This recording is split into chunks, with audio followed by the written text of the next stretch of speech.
Non, Honkai Star Rail n'est pas un meilleur jeu que Genshin Impact. Mais ce n'est pas pour autant que Genshin est un meilleur jeu que HSR. La vérité, c'est que les deux jeux sont vraiment très bons, mais ils sont si différents. Certes, ils sont faits tous les deux par le même studio, donc ils sont souvent comparés, mais ça n'a aucun sens. Je vois souvent des petites guerres par commentaires interposés pour défendre tel ou tel jeu en essayant de rabaisser l'autre. Bon, déjà, rabaisser quelque chose pour faire valoir autre chose n'est pas un argument, bien que beaucoup aient tendance à utiliser cette pratique pour défendre leur gibier. Je vais être transparent. Je préfère Genshin, et sur beaucoup de points que je vais mettre en évidence un peu plus tard. Mais HSR est tout de même un jeu excellent qui n'a aucune raison de rougir face à son grand frère. C'est juste que les deux jeux ne s'adressent pas totalement à la même audience. La plus grande différence qu'il y a entre Genshin et HSR, c'est le gameplay. Le gameplay est certainement l'aspect le plus important d'un jeu pour définir s'il est apprécié ou non. Un gameplay à chier ne donnera pas envie de jouer, tout simplement. Et c'est là que les deux gros jeux de Yoverse s'affrontent, entre gros guillemets, car en vrai ils s'affrontent absolument pas. Genshin c'est un open world, qui s'adresse majoritairement à des joueurs dits casus, donc qui ne va pas forcer les gens à faire de l'optimisation à tout va pour réussir les différents types de contenus. La majorité du temps de jeu se fera dans le monde gigantesque à explorer. En gros, c'est un jeu pas prise de tête, où tu peux plus ou moins faire ce que tu veux. Il y a certes des restrictions à certains endroits, mais ça reste plutôt léger comparé à HSR justement.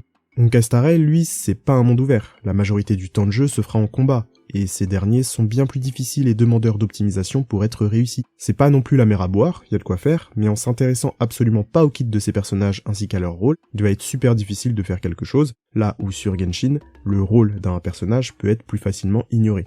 Typiquement, HSR c'est un jeu qui s'adresse majoritairement à des joueurs qui aiment optimiser, qui aiment parfois se faire péter la gueule, et qui ne sont pas forcément trop attachés à un perso en particulier. Pourquoi je dis ça? Car sur ce jeu, il n'est pas possible de sortir un perso de son rôle attitré. Un healer sera toujours un healer, et ne pourra pas vraiment être joué DPS. Là où sur Genshin c'est faisable. C'est certes parfois un peu copium, mais c'est faisable. La raison principale pour laquelle je préfère Genshin, c'est justement pour les libertés de gameplay. J'aime pouvoir me balader un peu partout et découvrir ce qu'il se passe, sans pour autant être enfermé avec des archétypes de team ou de personnages, sous peine de me faire péter la gueule par tout ce qui bouge. Ceux qui préfèrent HSR, à mon sens, c'est surtout les joueurs qui accordent davantage d'attention au contenu difficile, où il faut être bien préparé, qui aiment craft des teams, ou bien copier celles des autres, ceux qui aiment farm du stuff presque tous les jours, et qui s'en fichent de passer des heures à explorer. Ça veut pas dire que l'un est meilleur que l'autre, juste que chaque jeu n'est pas fait pour tout le monde.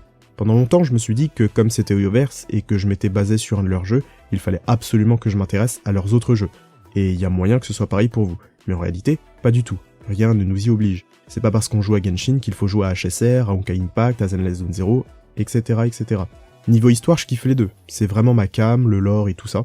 Mais le temps passé sur HSR ne me réjouit pas du tout, car je m'ennuie en fait. Le gameplay m'endort. Donc j'ai eu deux choix. Soit je continue à jouer au jeu en me forçant sur l'aspect gameplay, soit j'abandonne l'aspect gameplay et je prends que le lore qui m'intéresse. J'ai évidemment choisi la deuxième option. Utiliser ma résine sur HSR, ça me saoule, puisque de toute façon, ça n'amène que du gameplay. Faire des combats pour ensuite obtenir du stuff, pour ensuite faire plus de combats.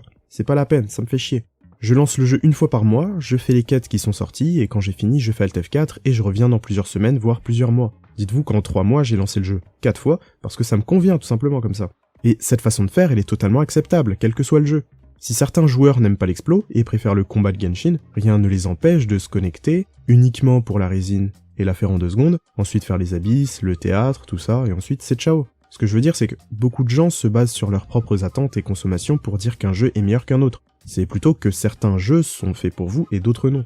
HSR n'est pas fait pour moi, car je prends que les quêtes principales ainsi que le lore, le reste je peux le jeter à la poubelle car ça m'intéresse pas. Par contre, Genshin j'aime presque tout dessus, c'est un jeu qui me parle davantage, je m'en fiche de l'optimisation, j'aime pas passer mon temps à galérer sur un jeu, et j'aime me balader, ouvrir des coffres, faire des énigmes, tout ça, alors que c'est assez limité sur HSR. J'ai juste trouvé mon jeu phare, et vous pouvez également trouver le vôtre, donc pas la peine de continuer des guerres à dire que Genshin est meilleur que HSR, ou que HSR est meilleur que Genshin, que tel jeu est plus généreux. Déjà, c'est un argument de merde. Dire qu'un jeu est généreux, ça veut dire qu'il est meilleur. C'est faux.